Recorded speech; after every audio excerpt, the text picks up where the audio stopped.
In today's video, I'm going to teach you how to change kilojoules to calories on Myfitnesspal. Let's dive right in, as energy units like joules and calories are crucial for accurately tracking your food and fitness goals.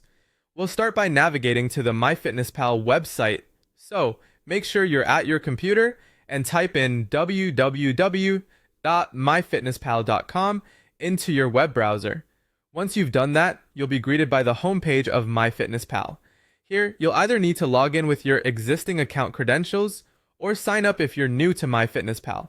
This is a standard procedure and ensures that your personal dietary data is properly stored and synchronized.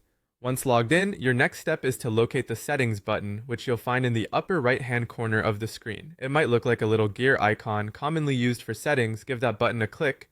Now that you're in the settings menu, scroll down a little until you spot the option labeled Change Units. This is where you'll make the swap from kilojoules to calories. Click on the Change Units option and you'll be directed to a new page that allows you to customize how different units are displayed in your account.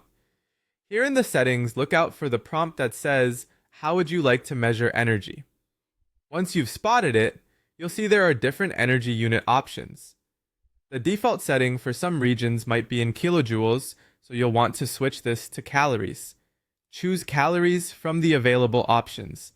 It's a straightforward choice, but crucial for aligning your tracking system with the universal standard most people are comfortable with. After making your selection, don't forget to save your changes. The save option is usually located towards the bottom of the page. Click on Save Changes, and you're all set. From now on, your energy intake and expenditure will be displayed in calories, making it easier for you to monitor and manage your dietary goals.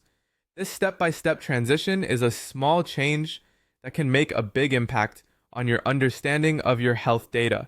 If you're someone who prefers using calories, this switch makes tracking much more intuitive. Always remember, whether you're using Myfitnesspal for maintaining, losing, or gaining weight, these little tweaks can help make your fitness journey simpler and more effective. That's everything you need to know to change kilojoules to calories on Myfitnesspal. Thanks for watching, and if you found this tutorial helpful, give it a thumbs up and subscribe for more tips and tutorials.